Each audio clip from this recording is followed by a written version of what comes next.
छठ का महापर्व हर साल कार्तिक मास के शुक्ल पक्ष की चतुर्थी तिथि से शुरू होता है और ये तिहार पूरे 4 दिनों का होता है, जो कि नहाय खाए से शुरू होता है और उगते हुए सूर्य देव को जल का अर्घ देने के साथ ही इसका समापन होता है। ऐसी मान्यता है कि छठी मैया को कुछ चीजें चढ़ाने से महिलाओं को अखंड सौभाग्य की प्राप्ति हो सकती है।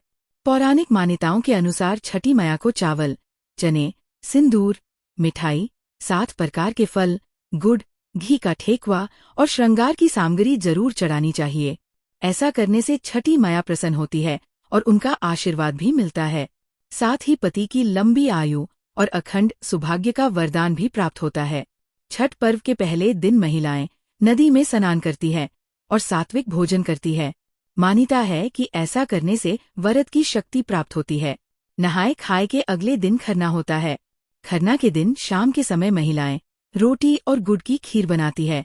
प्रसाद का भोग लगाने के बाद उसे स्वयं ग्रहण करती है और पूरे परिवार जनों को भी बांटती है। और खरना के दिन से ही 36 घंटे का निर्जला कठिन व्रत शुरू हो जाता है। खरना के अगले दिन डूबते वे सूर्य देव को अर्घ दिया जाता है और इस दिन महिलाएं अपने पूरे परिवार के साथ घाट पर जाती है और नदी जल में खड़े होकर सूर्य देव को जल अर्पित करती है। साथ ही घाट पर बैठकर महिलाएं छठी मैया के गीत गाती है और विधि विधानों से छठी मैया की पूजा करती है।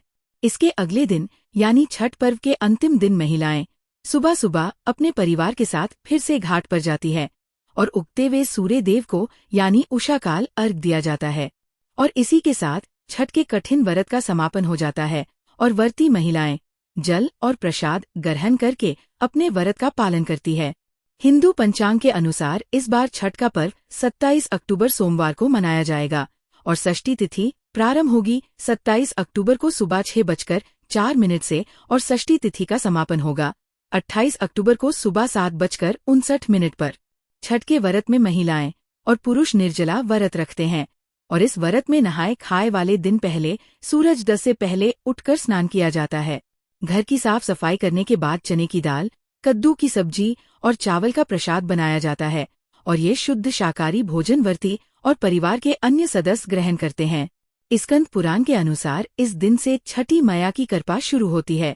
दूसरा दिन होता है खरना या जिसे लोहंडा भी कहते हैं और खरना पर व्रती नए चूल्हे या मिट्टी का चूल्हा बनाकर उस पर गुड़ की खीर और रोटी आदि बनाते हैं।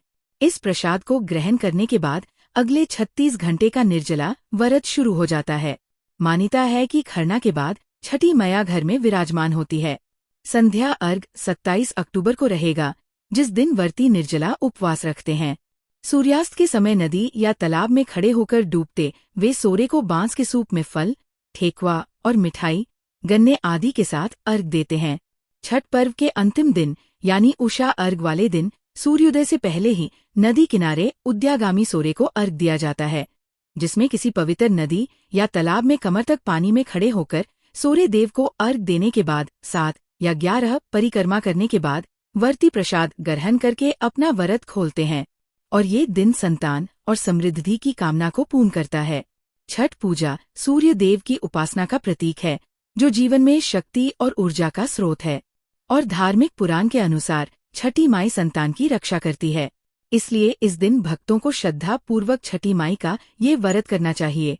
एक बार फिर से ध्यान रखेगा, 25 अक्टूबर शनिवार को नहाए खाए किया जाएगा, जिस दिन सूर्य उदय होगा सुबह 6:28 पर और सूर्यास्त का समय शाम 5:42 रहेगा।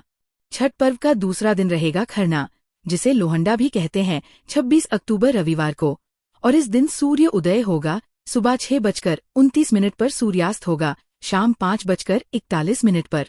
छठ का तीसरा दिन रहेगा 27 अक्टूबर सोमवार को, जिस दिन संध्या अर्घ दिया जाएगा और इस दिन सूर्य उदय होगा सुबह 6:06 पर और सूर्यास्त का समय शाम 5:40 रहेगा।